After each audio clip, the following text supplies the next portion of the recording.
Hello everybody. It seems a little bit unfair that I have to follow those great talks earlier on, so I definitely don't have as nice images, but I'm hoping I'll be back here in 10 years showing you everything that we've undertaken after we've implemented this plan. So I'm also a member of the Public Realm Working Group and Coordination Group, and I was voted in as speaker today, so thanks to my colleagues. I get the opportunity to present an overview of the master plan to you. I also see a lot of familiar faces in the audience today, and a lot of you that are here today have actually engaged with us in a very meaningful way, given generously of your time to help us prepare the plan, so we're very grateful for that. So, before I give an overview of the plan, I think it's important just to talk a little bit about the background. How does Dublin City Council approach public realm? I'll talk a little bit about the 2012 strategy and why we felt that we needed a master plan. I know that Les talked about that earlier on, so I won't go into too much detail on that. I think it's important to talk about the process, how we actually went about preparing the plan, because the process to me and the team is as important really as the plan itself, and it will be going forward into implementation stage. I'm going to touch on the key design principles that underpin the master plan, and I'm going to talk a little bit about a tool that we developed really to help us spatially plan for pedestrians, and I'll go into that in a little bit detail later. So I'll present a brief overview of the plan. Obviously, with time restrictions, I can't go into every detail, you'd be glad to know, but we do have lots of the plans available for you to take away today. You can have a stand at the board, and if you have particular questions, we really invite you to interact with us throughout the day. I'll finish off by talking about the series of projects that are really the outcome of the master plan, and I'll talk about how we plan to implement those over the long term. So just a little bit about background. How does Dublin City Council approach public realm? Well, it is an objective of the current plan. It's still current until November. I think the 2011-2017 plan, to actually prepare a public realm strategy for the city centre. Now, the inclusion of that objective in the development plan reflected, I suppose, a lot of discussion that had been taking place over many years throughout the organisation around the need for, I suppose, a vision around public realm to actually understand that it's important to the city. And I suppose the other thing is the conversations that were taking place around the need for a coordinated approach across the organisation to public realm. So a multidisciplinary, cross-departmental team, I'm going to say that a lot, so hopefully I'll get it right, was pulled together to prepare the strategy, and which we did, and you know it as Your City, Your Space from 2012. Now, the strategy is important because I suppose it's the first time that corporately Dublin City Council has defined public realm and said why it's important to the city, and that we're going to organise our activities and our structures throughout the Dublin City Council to be able to coordinate the work in the public realm. I suppose what was first established really was a coordination group, which is made up of senior management, senior professionals across the whole organisation that meets monthly. And within that is the working group, who meet as often as we have to, on top of that, to get the work done. So the strategy is really a policy document. It's saying public realm is important. It identifies the key primary spaces and streets in the city, and I suppose they're really prioritising those streets and spaces for investment. We're saying if there's money, this is where it should go, because these are the priority areas. So it's really, since the implementation of the plan and our monthly meetings and having discussions around public realm, and I suppose in the context of all the projects that are coming on stream in terms of Lewis Cross City, proposed BRTs, the transport projects, but also understanding that we have areas of the city where the public realm is completed. I was going to say O'Connell Street, but I think we're reinventing the street again as we dig it up. But also those areas of the city like Grafton Street Quarter, where public realm is progressing, the public realm projects are progressing. I think we felt that we needed specific design guidance and a specific approach to the city core. As Les said earlier on, it is the most important part of the city, the most challenging part of the city. Everybody wants a piece of this area, and we felt that we needed to be proactive in setting out what our vision is, and what does that actually look like. So we felt that we needed a master plan and a series of projects which we would implement over time, which would deliver on that vision. So this is from Your City, Your Space. It's the hierarchy of streets and spaces. Obviously, well, it is wine on your screen. So you see the civic spine. You can see O'Connell Street, College Green, Christchurch. So they're the most important sort of primary streets. So the city core, the study area for the master plan is on your right. You can see that the strategy area is actually within the canals, but our focus is much more in the city core area, again, because it's that most challenging, most important area. And I suppose really we felt that if we got it right here, we could expand that approach outwards to the rest of the city. So when we sat down to do a brief for the master plan, because I should say that while we are all involved regularly in meeting and progressing the public realm strategy, it's kind of additional to our day jobs. So we don't have dedicated resources to actually work just full-time on the master plan. So we went out to tender, and we were looking for a multidisciplinary team that had transport expertise, because we knew, and it's coming out of the presentations earlier on, that issue of mobility and how you balance it was really important. So the winning tender was OIT, and they had DBFL on as well as their transport sort of expertise. So just in terms of what the objectives of the master plan were, well, we want to develop a long-term vision for the city core. Now, the vision that's set out in the strategy talks about public realm of the highest quality, world-class, enjoyable, attractive, easy to use, all those sort of elements. And obviously, it's a public realm that can be enjoyed by people of all ages and abilities, but and it also is distinctly Dublin in character. So it's kind of a broad-ranging kind of vision. But I suppose what we wanted to do was actually take that and say, well, what does that physically look like in the city centre? If I was to draw that out, what would that look like? So I suppose that's why we decided that we wanted a master plan which would do that, which would actually express that vision on paper. But we also wanted that supported by a series of projects which would be implemented over time. I think it's important to say that we felt that not only we wanted to actually develop and produce the master plan in a collaborative way. We're very conscious that a lot of people, a lot of stakeholders input to the use, the design, the maintenance, the management of the public realm, and that we need a collaborative approach if we're actually going to deliver a public realm of this quality and meeting our vision, and if we're going to actually maintain that over the future. So how do we go about doing that? Apologies if you can't see the white writing, but as I said, we decided at the outset that we wanted it to be a user-centred, collaborative approach. But the first thing we did is we kind of realised that we needed a kind of very strong understanding of what our baseline is. What exists in the city core now? It hasn't really been surveyed in any huge depth, so we felt that we had to actually carry out quite extensive analysis of the city core area. So we undertook that in a very multidimensional way, and I'll delve down into that a little bit later. But the study and analysis was going to give us our baseline, but it was going to let us understand what the issues and challenges are in a much more in-depth way. So once we gathered all that information together over several months, it has to be said, because it was an intensive process, we were able to bring that to those stakeholders that we've identified whose work impacts on the public realm. Those, as I said, who are involved in the use, design, management, maintenance of public realms. So we had quite a long, I think we had something like 20 meetings and workshops and seminars. We went to the SPCs. We obviously brought our own senior management team through the process. But we really engaged with so many people because we wanted to build consensus around what are the issues that the master plan should face, and I suppose where are the arrows, where should we be going with the master plan. So once we felt we'd done that, we drafted the master plan, and we went back around for a much more focused consultation, I suppose, getting down to the level of detail of inlaid manhole covers. I think was a very big discussion at one point.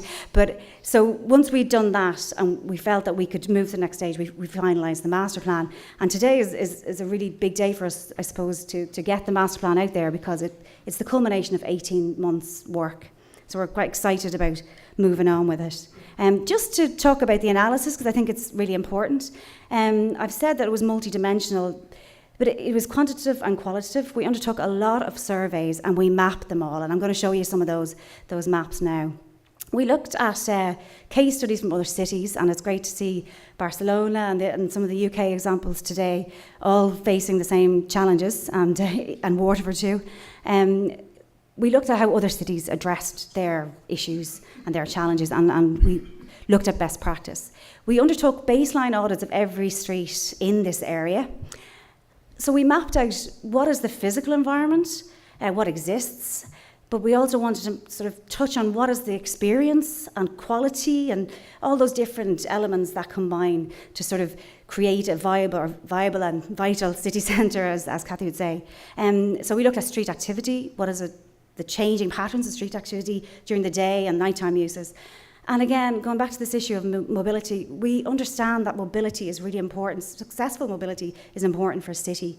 So we wanted to get a really good understanding of what's the movement patterns, what are the movement patterns around the city for pedestrians, cyclists, bus, coach, private car, and this is an older slide, so it should say deliveries as well, because we put actually quite a lot of time into understanding and mapping how deliveries and servicing and all takes place, all those kind of the lifeblood of the city to sort of keep it functioning. So you'll not be able to read it, but it's just to show you that we went street by street, sort of looking at the physical environment, the quality of the environment, the experience, strengths, weaknesses, and opportunities. Again, these maps, obviously, they cover quite a large area, so at this scale, you're not really going to be able to see what the detail as such. But what it's doing is it's a composite map, more or less showing you that we have mapped the entire city in terms of footpath space, cycle parking, loadings, taxi, all those issues, greening, seating, and quality as well. So we have a good baseline. This map basically shows that we sort of did a land use survey, particularly of ground floor uses, because it's those uses that are the uses that directly interact with the public realm. We did a similar mapping exercise of trees, but what I wanted to show you with this one is really that we looked at the species as well and the quality and where they're working and maybe where they're not working. In terms of the experience and the activity and the life of the city, we looked at where is street activity happening. Now, I know there's elements here maybe of activity that we don't want to concentrate on, but they're a fact of life, like rough sleeping and panhandling. But we also mapped, I suppose, and you can see it very clearly here, where's it outdoor activity happening? Street cafes, etc., like that. And you can see there that the Grafton Street quarter is obviously, that south city area has a really high concentration of cafe life, if you want to call it that, cafe society. Some in Temple Bar, some in Henry Street, and that begins to sort of paint a picture that I'll elaborate on in a moment. And obviously you can see some areas of the city are dead at night, and other areas just the activity stays the same, or they still stay active, and that these areas are still where the social life of the city is taking place. Again, this is really looking at, where are people sort of hanging out, to put it bluntly? Where do you see people carrying on social life? And again, you see these three areas consistently sort of starting to build up as the areas where there are more pedestrians, more people sitting out in cafes, lingering, using the space probably is the way to put it. Now, this is kind of not necessarily a quantitative slide, it's more of a qualitative slide, but this slide is actually looking at, or this map is looking at, which are the streets and the areas in the city where you feel a much greater balance between pedestrians and cyclists, or sorry, shouldn't have said that, column, wherever you are, pedestrians and vehicles. And again, you see that the Grafton Street, Temple Bar, Henry Street quarters, which have some pedestrianisation, but not all pedestrianised, are coming out strongly as those areas where it feels like there's a greater balance. And it's not coincidental that these are the areas as well where there is more social life and activity happening. And those areas are segregated obviously by those nasty dark blue lines, which here are indicated as extreme traffic domination. But obviously what you see there is that you have these pedestrian-friendly areas that are actually cut off from each other, and it feels more difficult on those streets as a pedestrian. You feel that traffic is dominating and you can't move around as comfortably as a pedestrian there. We undertook footfall counts, not hugely scientific, more snapshots of footfall over the course of an hour, and we mapped that obviously as well. So just in terms of when we started to put the master plan together, we built consensus around these during our consultations and our conversations with people, but these are the key principles, design principles that underpin the master plan. Obviously, universal design. We want to design for all people, of ages, abilities, etc. And we understand that that doesn't just involve, the physical space that you're providing. It also means you have to provide infrastructure to support that in terms of rest and seating, etc. The second principle is living streets, and I suppose by that there's the element of the greening and the biodiversity, but it's also that idea that life can happen on the street. I think we've all agreed that we need to improve our standards and have consistent standards throughout the city, not only in terms of quality of materials and that, but also in terms of our service delivery and maintenance. And I was delighted to hear Owen Keegan say earlier on that with us having a bit more cash in the wallet now, that's something that we can actually start to work on. Again, in terms of mobility, I've said already that we understand, and I think Rupert said this actually, the first thing you do is you understand your mobility. And the master plan, and those of us working on it understand that for a city to be successful, mobility has to work. So people have to be able to get in and out and move around. You have to make service deliveries, etc., etc. But the main principle underpinning our approach in the master plan is that which is national policy, actually, which is that the pedestrian is the top of the movement hierarchy. It goes pedestrians, cyclists, public transport, etc. Now, when you start to try to design your streets to reflect this, how do you actually plan for pedestrians? We have models that allow us to assess footpaths and say whether they're of good level of service. DMORS touches a little bit on it, and Transport for London have done work on it, but we actually realised there was sort of a gap in kind of guidance there. Loads of guidance to tell you how wide a cycle route should be, whether one way or two way, or a bus lane or carriageways, etc. So what we felt that we actually had to do ourselves was to develop a spatial calculator to try and actually plan adequate space for pedestrians. And what this does is it looks at the other areas of guidance, like I've said, DMORS and Transport for London, and it more or less tells you what amount of clear, unobstructed space you should have for pedestrian flows of a particular scale. But we're not just talking about movement in the city, so we really need, in that pedestrian space, to take in how much space do we need to provide for the inner edge, the life that's happening, maybe that interaction, as I said, between the ground floor and ground floor uses and the public realm. So we've quantified that space. And then there's at the outer edge, and particularly in Dublin, there's always a lot of things happening at the curbside. So you have your bus stops and your planting, etc.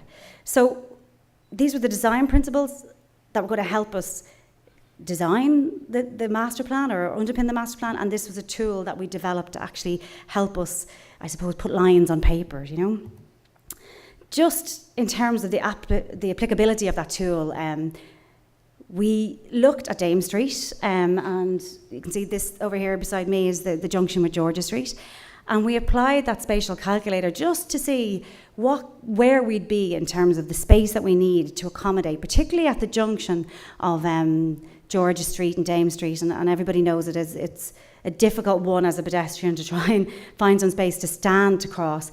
And actually, if you apply our spatial calculator, the curb lines would almost meet, much to the dismay of my colleagues in transportation. But I mean, obviously, there are situations where you're not always going to be able to provide the space at that specific location for those pedestrian movements. But what this tool does is it gives us an idea then of maybe we should be looking maybe eastward, in this case to Dame Street East, to see are there other ways that we can maybe move pedestrians where we have opportunities to provide the wider spaces for them to move.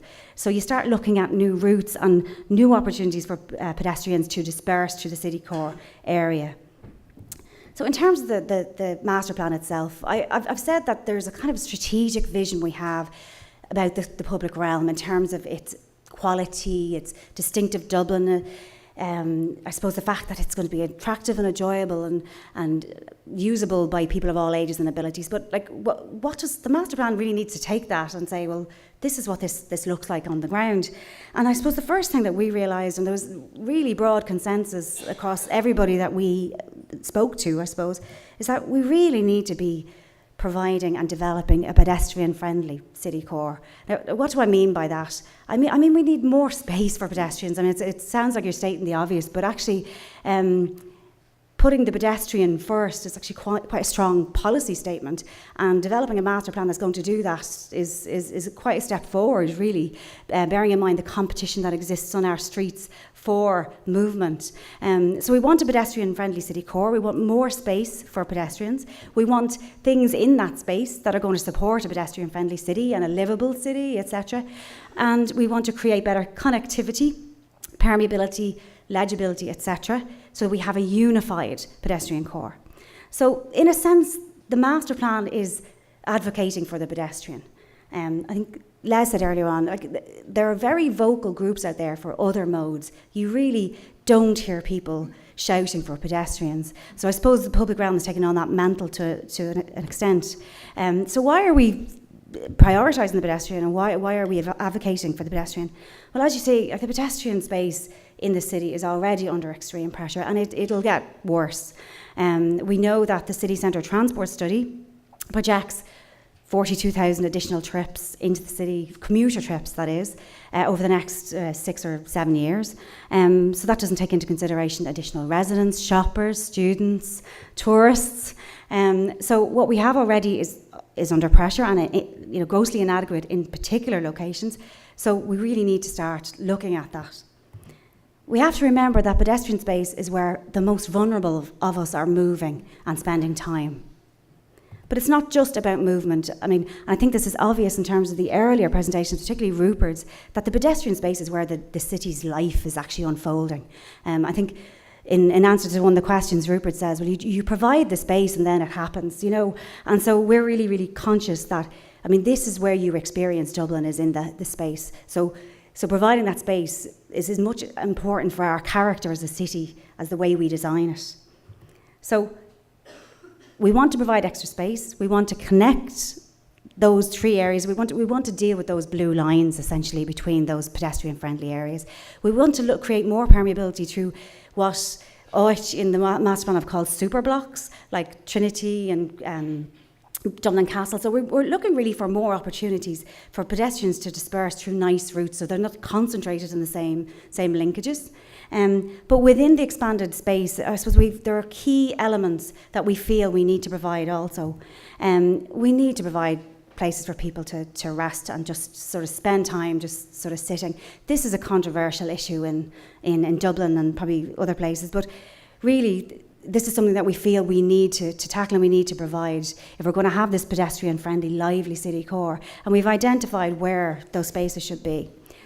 We feel that we should provide more opportunities for people of all ages, not just children, to actually engage and interact with the city. So those small spaces become really important, but so also do just opportunities to engage with the city. So when we say play, we don't necessarily mean playground. We just mean something interesting, some kind of interesting, exciting intervention in the space so that people can kind of interact with it. We know that we need to provide more greening in the city, more planting, and these maps effectively just point out where we think the areas of greenery need to be, or lack of, need to be addressed. The drawings I've shown you so far are kind of like a bird's eye view down on the city core, and they've provided us with really good guidance then when we start to move to the streets and design what the streets should look like. So that's really the next phase of the master plan. It goes street by street through the city core, and it proposes schematic proposals for each of those streets. And they link back to this notion, obviously, of our universal design, living streets, etc. But they also show where the expanded pedestrian space will be on each street, and where all these elements that we're talking about in terms of rest and greening and all will be provided street by street. So I'm going to just take you through an example of that, which is the Liffey Street, and just to show you the type of work that was done and the schematic proposals we have. I think we have a document, I'll ask Peter, a document of the rest of the proposals down the back. Yeah. So you can go street by street to have a look at what those schematic proposals were. So we've literally gone street by street and sort of looked at spatial layouts, etc. And I thought what Carlos said earlier on, one thing I picked up strongly from his talk was that things are done on a project by project basis. You don't tackle everything all at once. And I think realistically that's the way we view it. And we've identified 3 phases, really, of projects. And we reckon that this is a long-term vision. And I think Rupert said it was 16 years they've been doing it in Waterford, so it's not something that happens overnight. So we reckon that our projects and our 3 phases will kind of correspond to the lifetime of 3 development plans. So we're talking about 18 to 20 years. Again, not overnight. So just to give you an idea of the timeline, I was told to remind you that it's the city centre transport study, not plan. But just to say, just in relation to phase 1, these shorter term projects, these are projects that are ongoing, just about to start. They're related to Lewis. They're coming out of the city centre transport plan, or there may already be project teams working on the spaces. So, for example, Peter's team working on Peace Gardens and Wolftone Park. We've represented those projects in map form, so you can see how they all stitch together. Obviously, as I said earlier, we're trying to stitch the gaps in the public realm and provide a unified public realm and pedestrian-friendly city core. Obviously, those other projects like that are ongoing, like Grafton Street Quarter, etc., will still continue to go on. So just to show you, I'm not going to get into this, but again, these are the medium-term projects, and these are the long-term projects. So just in terms of the implementation, what's been happening since? Well, I suppose the first thing to say is that we've come up with a series of schematic proposals.